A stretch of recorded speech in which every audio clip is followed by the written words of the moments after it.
Muy buenas noches, ciudadanos y ciudadanas de nuestro amado Perú. Estamos iniciando una serie de conversatorios que van a tratar de llevar a la opinión pública un análisis valedero, sólido, sustentado sobre las situaciones que está atravesando nuestro país y cuáles son las alternativas de respuesta y solución. Este primer conversatorio, que es el Desarrollo y Transformación Perú 2023, y el tema que es la transformación del Estado, será transmitido a través de las redes, lo pueden compartir, porque la idea es que lleguemos a mayor número de personas para que tengamos un poco más claras las cosas sobre gobernabilidad, democracia, respeto a las instituciones, respeto a la ley, respeto a los derechos humanos y sobre todo respeto a nuestra historia y a nuestro compromiso con el futuro. En este primer conversatorio, Desarrollo y Transformación Perú 2023, tenemos la muy grata presencia del ingeniero Mesías Guevara Masifuen. Él ha sido gobernador regional de Cajamarca, ha sido presidente de la Asociación Nacional de Gobernadores, ha sido congresista de la República. Un gusto tenerlo con nosotros, ingeniero Mesías. También contamos con la presencia del señor Edwin Javier Martínez Concha, especialista en políticas regionales, candidato para la alcaldía de Arequipa en las elecciones pasadas, una persona muy conocedora de la realidad y problemática sindical en el sur del Perú. Y quien les habla, Teodoro Núñez, que puede ser moderador esta noche con ustedes, esperando que todos salgamos beneficiados con el compartir y el dialogar con personas especializadas en las situaciones políticas que nos ha tocado vivir. La temática es sencilla, cada expositor tendrá 5 minutos para exponer los temas a tratar. Esta vez trataremos 3 temas. Luego de los 5 minutos, la contraparte seguirá con la exposición que considere necesaria. La pregunta se a través del Facebook para que también nuestros expositores puedan absorber algunas de sus inquietudes. Agradeciendo nuevamente la oportunidad que nos brindan todos ustedes, queridos seguidores, empezaremos con el primer tema. Primer tema, ingeniero Mesías Guevara y señor Edwin Martínez Concha, es el tema de la Asamblea Constituyente. La Asamblea Constituyente es vital para la transformación del Estado y cómo debe mantenerse la independencia de poderes son 2 temas a tratar. Ingeniero Mesías Guevara, por favor, proceda. Teodoro, muy buenas noches, Edwin, muy buenas noches y todos por vernos y gracias por la oportunidad. Efectivamente es un tema de suma trascendencia este punto que has puesto en la mesa, Teodoro. En primer lugar, la Asamblea Constituyente, más allá de la Asamblea Constituyente porque es un medio, el fin es renovar el contrato social. El contrato social que no es más ni menos que la Constitución de la República. Ahora, hay que, en honor a la verdad, tenemos que hacer muchos análisis y algunas precisiones. La actual Constitución ya ha sido cambiado en varios artículos, cerca de 23 artículos. Y en estos momentos, en la Comisión de Constitución del Congreso de la República, hay entre 51 a 52 artículos que la Comisión está evaluando, está debatiendo hacer esos cambios. Es decir, la Constitución ya ha ido cambiándose, ya no es la misma que se aprobó en el año 1993. Por lo tanto, por ahí debemos de empezar. Debemos empezar manifestando que la Constitución que hoy tenemos ya no es la misma de cuando se aprobó. Y por lo tanto, la pregunta que va en esa línea, que yo la infiero, es de que ¿seguimos con esta Constitución? Bueno, yo le voy a ser sincero, hay muchos capítulos de la Constitución, sobre todo el capítulo económico, donde tenemos que cambiar, tenemos que actualizarla. Y ya fíjate que esa Constitución fue enfocada en un contexto en la que se buscaba la pacificación del país dentro de lo que era el terrorismo. Hoy ha pasado, como se dice, mucha agua bajo el puente. Es decir, en el sentido de que ya es necesario actualizar ese contrato social. Contrato social que tiene que ver con los recursos naturales, por ejemplo, que el tema de todo lo que está en el subsuelo del Estado, no de la persona.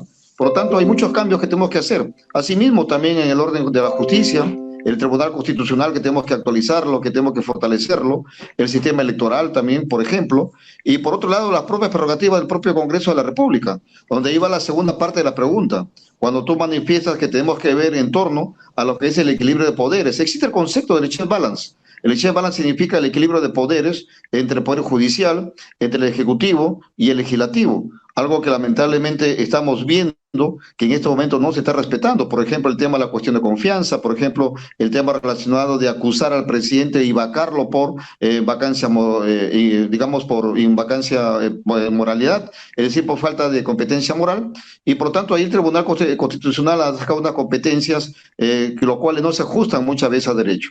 Por lo tanto, el equilibrio de poderes tiene que darse, tiene que construirse, el check balance, la cual lamentablemente hoy no se está dando y eso está permitiendo lo que hoy estamos en un desgobierno total. Ahí me quedo, Teodoro, y muchas gracias. Muchas gracias, ingeniero. Señor Edwin Martínez Concha, la misma pregunta. ¿Es vital la transformación del Estado, la Asamblea Constituyente? ¿Y cómo debe darse la independencia de poderes? Buenas noches, Mesías, buenas noches, Teodoro. En realidad hay que hacer un recordaris, ¿no? Esta constitución del 93 fue realizada mediante un gobierno dictatorial donde se fortaleció la reelección presidencial inmediata, se volvió un Congreso unicameral, la reducción de atribuciones de los gobiernos locales y regionales, la ampliación de la competencia de la justicia militar, por citar algunos ejemplos. Si bien es cierto, ya no existe a la fecha, por ejemplo, la reelección inmediata presidencial, se ha diseñado de alguna manera una adecuación al marco constitucional básico para la descentralización que aún falta. Se ha incrementado el número de congresistas, es un parte de la relación, pero sigue siendo unicameral.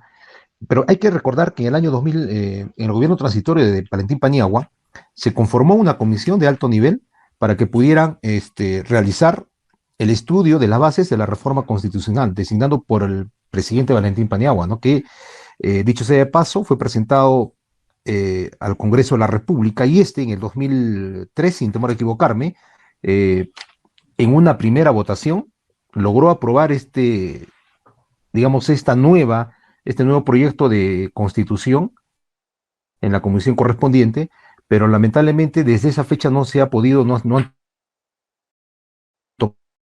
tocado el tema, pero eso necesariamente tenía que pasar por una asamblea constituyente. Aquí yo creo que sí es necesario que se realice una asamblea constituyente y estoy en lo personal muy en contra en lo que ha realizado el Tribunal Constitucional, el retirarle el derecho a la ciudadanía de poder ir a un referéndum. Entonces yo creo que hay cosas que tienen que modificarse y lo básico tiene que hacerse mediante una asamblea constituyente. Y obviamente aquí es donde se tiene que hacer o poner algunas vallas, ¿no? Las personas que puedan llegar a hacer asamblea.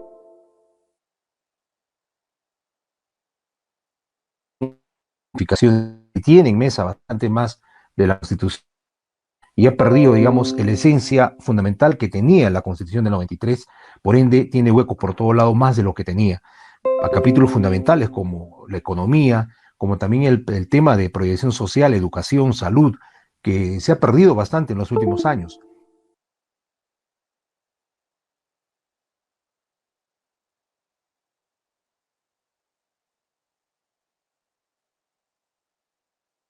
Mal manejado.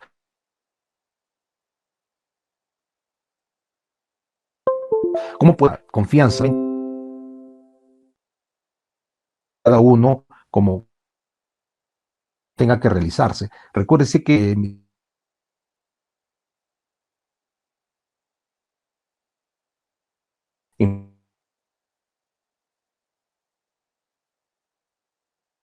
importante abrir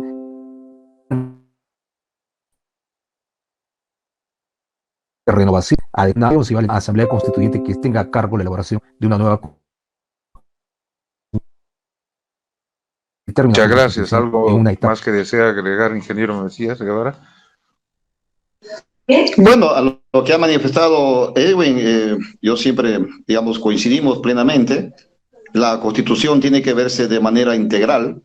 La Constitución constituye un contrato social en la relación entre el pueblo y el poder, lo cual ahora lamentablemente se ha convertido en una relación asimétrica, una relación asimétrica en la que lamentablemente el pueblo no se siente representado por la clase política en general. Esa intermediación que debemos ser los partidos políticos, lamentablemente hoy también no se está dando. Es ahí que se ha perdido algo fundamental, se ha perdido una palabra clave, que es la confianza. Y esa confianza hoy es el gran desafío que tenemos que lograr restablecerla. Asimismo, también el tema de la institucionalidad, que también lamentablemente la hemos perdido, se ha roto. Y si hemos perdido el tema de la confianza, el tema de la institucionalidad, sin lugar a dudas, el único camino es por volver a redactar el contrato social. Y ese contrato social se hace a través se haría, mejor dicho, de una asamblea constituyente, no como lo ha planteado la señora presidenta de la República en su mensaje a la nación que dio ayer, que le quiere dar el encargo al próximo Congreso a través de la Comisión de Constitución. Entre el año 2001 al 2006, cuando fue presidente de la República el presidente Toledo, se hizo esa tarea. Esa tarea incluso lo presidió, ustedes recordarán, Henry Pease, pero cuando ya se aprobó, se hizo el texto sustitutorio para aprobar la nueva Constitución, simplemente el Congreso lo boicoteó. Por lo tanto, hoy sería la segunda oportunidad, lo cual no nos genera ni mucha esperanza de poder restablecer ese contrato social que ahora tanta falta nos hace para volver por el cauce democrático. Gracias, Teodoro. Muchas gracias, ingeniero. Edwin, ¿deseas agregar algo más sobre este primer tema? Sí, justamente tocar, ¿no?, un poco de la historia. Justamente en el informe que dejara nuestro expresidente Valentín Paniagua, dentro de esta comisión de alto nivel, presentaron 3 propuestas que pudiera realizarse la modificatoria a la Constitución, y las 3 pasan por una asamblea constituyente. El Congreso en ese momento, como bien lo menciona Mesías, aprobó en una primera instancia, en una primera votación, digamos, la modificación a la Constitución, la nueva Constitución, pero ya no se tocó más el tema, y como dice bien, lo boicoteó, específicamente el Partido Aprista, ¿no?, que pedía, exigía que se retome, vaya a la Constitución del 79, pero pese a que ya se llevó adelante la modificación a través de que la misma Constitución del 93 permitía que sea a través del Congreso de la República. Yo creo que el camino que hoy está tomando el Congreso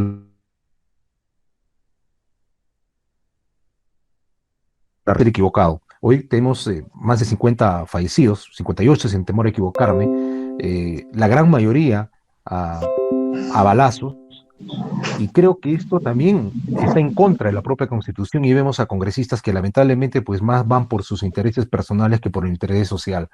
Y esto es parte justamente, como dice Mesías, del nuevo contrato social, porque la ciudadanía, la que oímos en la calle, la que oímos a cada momento salir, es que pide que es una nueva Constitución, porque la gente, la ciudadanía, nosotros que estamos en provincias, Mesías que ha estado en Cajamarca y lo ha gozado, si vale el término, bien, el sentir de la ciudadanía del Perú profundo, es pues que ha sido abandonada durante siglos, durante años, y en los últimos 30 años no ha llegado absolutamente nada del Estado, y es hora de mirar dar esa vista a la ciudadanía. Entonces, yo, para finalizar, estoy convencido de que tiene que haber una asamblea constituyente, pero sí poniendo algunos lineamientos en los cuales puedan llegar personas realmente que puedan elaborar una buena constitución. El Congreso actual no está pues preparado para poder realizar ninguna modificación, ya lo ha demostrado el tipo de modificaciones que realiza, y el nuevo por ingresar habrá que ver, pero creo que lo más interesante y lo más, digamos, pegado a la Constitución y a la ley es que exista una asamblea constituyente, como lo ha mencionado el informe final de esta alta comisión que dejó el presidente Valentín Paniagua, y en las 3 opciones siempre se iba a una asamblea constituyente. Gracias, Teodoro. Muchas gracias a ambos panelistas por compartir sus experiencias, conocimientos y esperanzas en que podamos llegar a buen puerto dentro de poco. Siguiendo con el avance lógico de esta primera etapa, viene el segundo tema, a nivel de estructura del Estado. Y la pregunta va para ambos. ¿A qué sectores del Estado hay que darles más importancia y cómo en la coyuntura actual? Ingeniero Mesías Guevara, usted empieza, por favor. Bueno, Teodoro, la importancia, como dije hace un instante, tenemos que darle a todos los sectores. Recordemos que somos un Estado y dentro del Estado está el gobierno, está el territorio, está la población. y por lo tanto el gran desafío es hacer un crecimiento simétrico del punto de vista social, del punto de vista político, del punto de vista sostenible. En la parte social, sin lugar a dudas, tenemos, por ejemplo, salud, educación, el deporte y el arte. Ahí tenemos la gran urgencia y la obligación a la vez de establecer un modelo de desarrollo que sea humanista, es decir, que busque el desarrollo de las personas bajo el principio antropocéntrico, manifestando con mucha claridad de que el hombre es el centro de atención de toda acción humana, de toda acción que hagamos todos. Y en la parte económica, fíjate, ahí tenemos el gran desafío de desarrollar una matriz productiva que sea diversificada y diferenciada a la vez, donde tengamos esa capacidad de convertir de ventajas comparativas a ventajas competitivas. Ahí hay un gran desafío de lograr lo que significa el uso intensivo de la tecnología, de la innovación y el desarrollo. Es decir, ya dejar de ser un modelo económico que es primario exportador de servicios, ir a un modelo de desarrollo que se sustente en el conocimiento. Y ahí hay muchos desafíos, donde están las universidades, están los institutos superiores tecnológicos, donde está la propia juventud. Fíjate que ahora tiene una capacidad de creatividad y de innovación impresionante, y desarrollar lo que es la competitividad. Y recordemos que la competitividad tiene 12 pilares con 4 indicadores aproximadamente, incluso puede ser mucho más, según el modelo que tú lo quieras desarrollar o la metodología, puede llegar como mínimo a tener 48 indicadores para medir el desarrollo de un país desde el punto de vista de su competitividad. Yo sí apuesto, por ejemplo, a una matriz productiva que no solo se base en lo que es exportar materiales, es decir, exportar minerales solamente. Hay que darle valor añadido a nuestros minerales, hay que darle valor agregado, no como hoy que simplemente estamos exportando. Igual pasa con los hidrocarburos, igual pasa con nuestro mar, que dicho sea de paso no está siendo integrado desde el punto de vista estratégico al desarrollo de nuestro país. Por eso, así como Argentina tiene sus pampas, nosotros tenemos que decir el Perú tiene su mar, un océano Pacífico rico, que lamentablemente no lo estamos integrando ni siquiera desde el punto de vista de la seguridad alimentaria. Por otro lado está el turismo, está el tema de la agroindustria, el tema de la agricultura, fíjate que hay un tema que no estamos desarrollando, que es la industria forestal. Y por otro lado está el que es el desarrollo sostenible, es decir, el respeto al ambiente. Nosotros tenemos que respetar el ambiente, pero como una filosofía de vida y no como una bandera política. ¿Por qué? Porque la defensa del ambiente está en todo lado. Y para eso, sin lugar a duda, pasa por desarrollar lo que estamos conversando, que es la gran transformación del Estado. Y para que haya transformación del Estado, mi querido Teodoro y Edwin y todos, tiene que haber transformación digital. Gracias, Teodoro.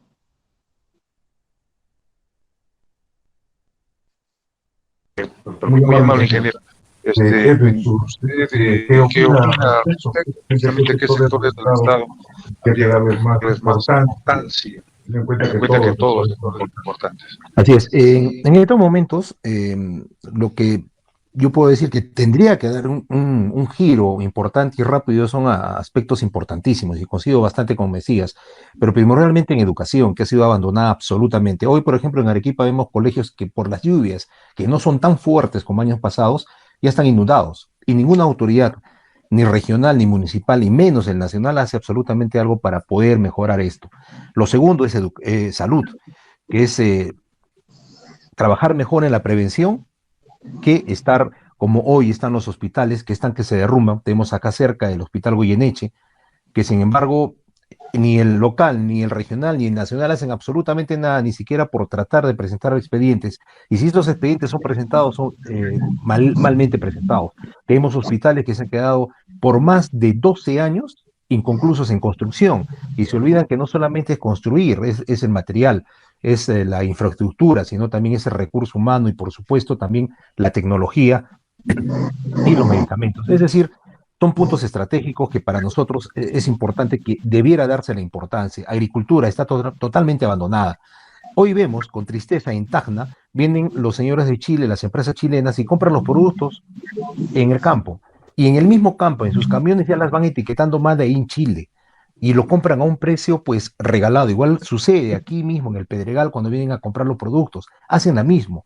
Entonces, coincido ahí en el tema que me señala Mesías, que hay que agroindustrializar, hay que industrializar también el tema de la minería, ¿no? Solamente sabemos, dicen que llevan cobre, pero sin embargo tenemos conocimiento y conocidos de que no solamente cobre se exporta. Entonces tenemos que avanzar en este tema, agroindustrializar y dar fortaleza a las universidades, como lo ha mencionado Mesías, creando en muchos casos, en muchas universidades a la fecha, tengo entendido que solo son dos o una universidad que tiene ya un área de investigación científica, tecnológica, pero las demás universidades nacionales están en el aire. Entonces, tiene que fortalecerse el tema educacional, que es importante para el crecimiento y desarrollo. Gracias, Teodoro. Muchas gracias a nuestros panelistas nuevamente, para felicitarlos por la claridad de sus exposiciones e ideas. Y bueno, han tocado un tema bastante interesante que es la educación, el desarrollo, el avance, un Estado digital. ¿Cómo consideran ustedes que la implementación de un Estado digital ayudaría al desarrollo y a la lucha contra la corrupción en el Perú? Ingeniero Mesías, por favor, ¿podrías darnos sus alcances? Gracias, Teodoro. Tenemos que partir de la siguiente premisa, que lo que Perú necesita es una transformación del Estado. Más allá de definir cuál es el rol. El rol no hay que ver incluso el tamaño mismo del Estado. Tamaño, rol y su transformación. O su reestructuración o su reforma, como muchos lo están diciendo. Hay tres niveles de gobierno. Está el gobierno nacional, el gobierno regional y el gobierno municipal. El gobierno nacional es regido por lo que es la LOPE, la Ley Orgánica del Poder Ejecutivo. Los gobiernos regionales están por su ley orgánica de base de descentralización y los municipios por su ley orgánica de municipios. Estos tres estamentos del gobierno, del Ejecutivo, no están trabajando de manera sincronizada. Es ahí que tenemos que ajustarlo. Bajo el concepto de la interdependencia. ¿Qué significa interdependencia? Significa que ambos o los tres niveles tienen su propia autonomía, pero a la vez son dependientes. Pero luego está el Poder Judicial, luego está el sistema de control, está el legislativo, y ahí entramos ya como Estado. Ahora, estos poderes del Estado, más allá de los tres niveles de gobierno, no están actuando de manera sincronizada. El Poder Judicial muchas veces está de espaldas a la realidad nacional. Los congresistas, lamentablemente hay que decirlo, no me gusta atacar al Congreso, ni tampoco hablar de ellos, pero sin embargo es urgente y necesario porque son actores fundamentales. Y por otro lado está el Ejecutivo, está la Contraloría General de la República, está la OCE, está el propio Ministerio Público, está la Defensoría del Pueblo, así que muchos actores, el Tribunal Constitucional, la Junta Nacional de Justicia. ¿Por qué digo esto? Porque para que todos estos elementos del Estado o instituciones del Estado actúen de manera sincronizada, es fundamental tener un nervio central. ¿Y cuál es el nervio central? Sin lugar a dudas, es la digitalización. La digitalización que fluye, hace que fluya la información por todos los estamentos del Estado. Ahora, al hablar de corrupción, fíjate que la corrupción tiene un antídoto. Ese antídoto es la transparencia. ¿Cómo se consigue la transparencia? Con digitalización. ¿Qué digitalizas? Los procesos. Hay que hacer una ingeniería de procesos, hay que identificarlos. Por ejemplo, un sistema de adquisición, un sistema de compras, un sistema de licitación, donde ahí está el blockchain. Está el blockchain, está el Big Data, está la inteligencia artificial, que tranquilamente podríamos hacer esas aplicaciones para lograr esa transformación y ese vínculo natural entre las diversas instancias del Estado. Ahora, para eso tiene que haber una política pública. Y ya existe, mi estimado Teodoro y Edwin, la política de Estado número 35, que está en el Acuerdo Nacional, que tiene que ver con el sistema de la sociedad de la información y la sociedad del conocimiento, donde está la política de Estado con mucha claridad. Hay leyes, normas que ya están dadas. Existe la Secretaría Nacional de Digitalización de la PCM, que también está trabajando. Hay que reconocer con hidalguía que están haciendo esfuerzos porque ya no estamos en los últimos lugares en el índice del Foro Económico Mundial, ya estamos más adelante, pero no solamente es suficiente ello. Ahora, ¿qué tenemos que hacer? Sin lugar a dudas, lo que tenemos que hacer nosotros es hacer que esa política de Estado se convierta en políticas públicas y se haga como un reguero de pólvora en todas las estaciones del Estado, ya sea municipio, sea gobierno.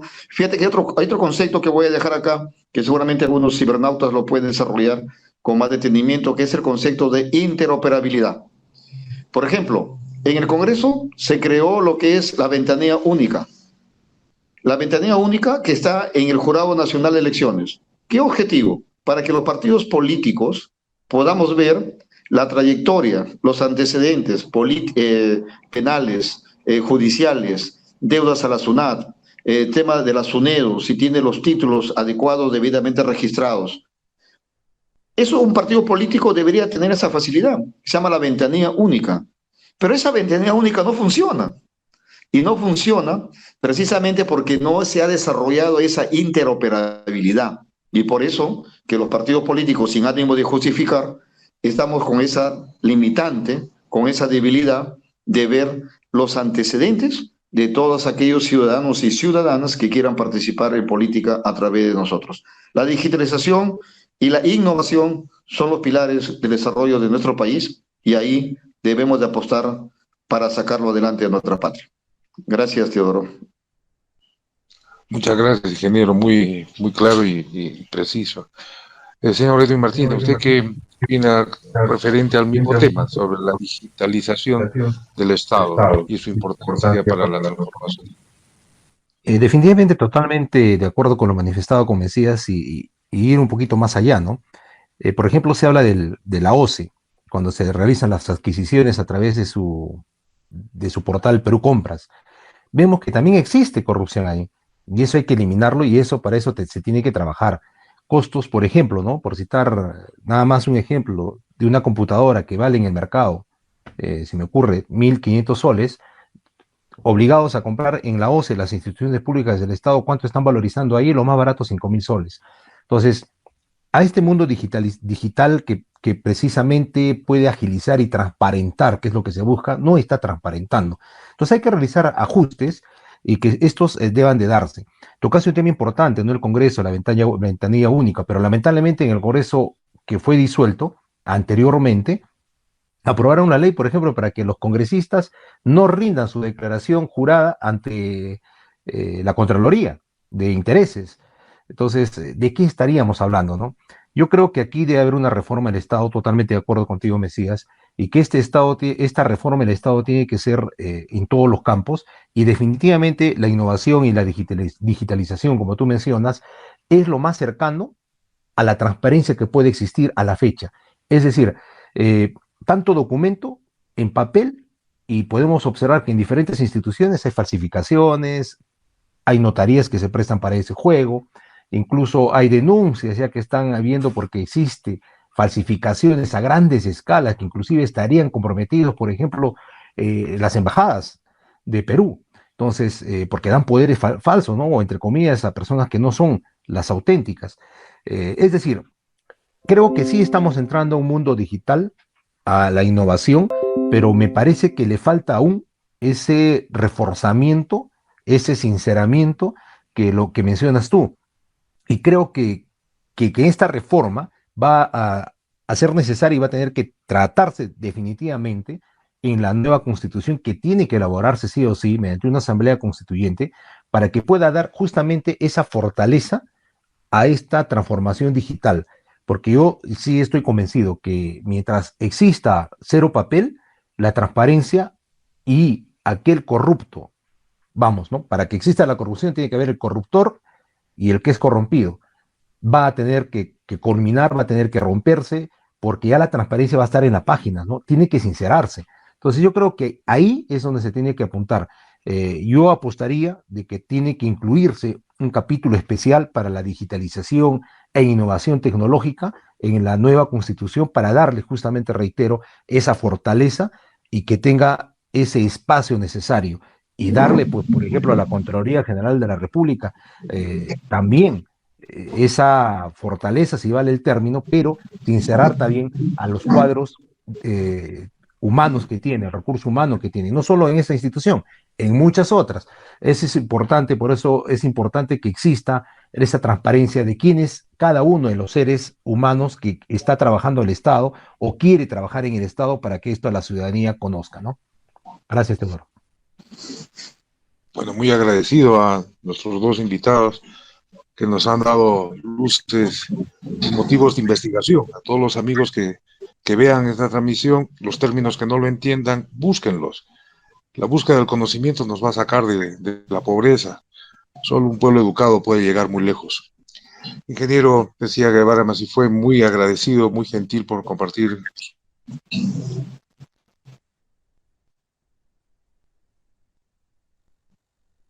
Nosotros y con la gente que nos está dentro del PUC, llevando un conversatorio de desarrollo y transformación Perú 2023. Estamos en un año muy importante y decisivo en nuestra historia. Es el primer año centenario. Digámoslo así, es nuestro primer cumpleaños de 200 años. Más bien, pedirle al ingeniero Mesías y a Freddy Martínez, por favor, dar un mensaje a la población que en estos momentos, en la coyuntura que estamos, en la situación que estamos atravesando, un mensaje final para nuestro pueblo. Ingeniero Mesías, por favor, usted primero. Gracias, Teodoro. Gracias, Ewe. En primer lugar, reiterarles mi profundo y sincero agradecimiento por haberme dado esta oportunidad de intercambiar estas ideas, que lo único que buscamos, como lo has expresado, es poner un granito de arena en la construcción de una sociedad democrática, abierta, sincera y soberana. Y más aún estando con amigos del sur, de manera específica de Arequipa. Un gran abrazo para todos y decirle a todo el pueblo peruano que hoy más que nunca debemos estar unidos, que hoy más que nunca es urgente que no perdamos la esperanza. Estamos pasando por momentos muy críticos, han fallecido muchos hermanos compatriotas en esta crisis política, pero sin embargo creo yo que eso no debe hacer de que nosotros nos detengamos en la marcha histórica para construir un destino victorioso para nuestro país. Éxitos a todos, un fuerte abrazo y a seguir trabajando por engrandecer a nuestra querida patria. Recordemos que tenemos un pasado glorioso, un presente auspicioso, para desde ahí construir nuestro futuro victorioso. Muchísimas gracias. Muchas gracias, ingeniero. Edwin, por favor, tus palabras de saludo al Bueno, pueblo. agradecer esta oportunidad de poder intercambiar ideas con Mesías Guevara, a quien conozco hace muchísimos años, y las ideas claras como siempre. Agradecer a Teodoro Núñez Medina por estar también participando, a Edgar de igual manera.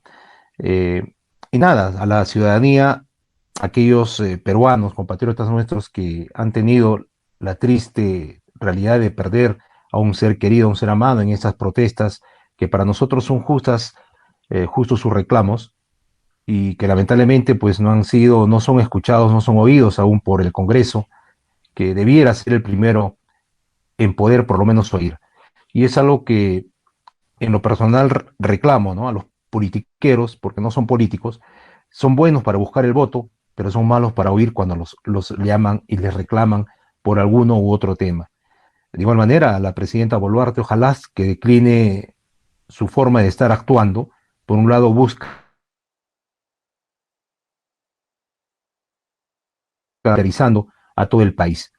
Y nada, como dice Mesías, creo fervientemente que el país puede y va a salir adelante y va a depender de todos los compatriotas, de todos los ciudadanos, de todos los peruanos, para que podamos emprender en este segundo año que vamos a empezar como bicentenario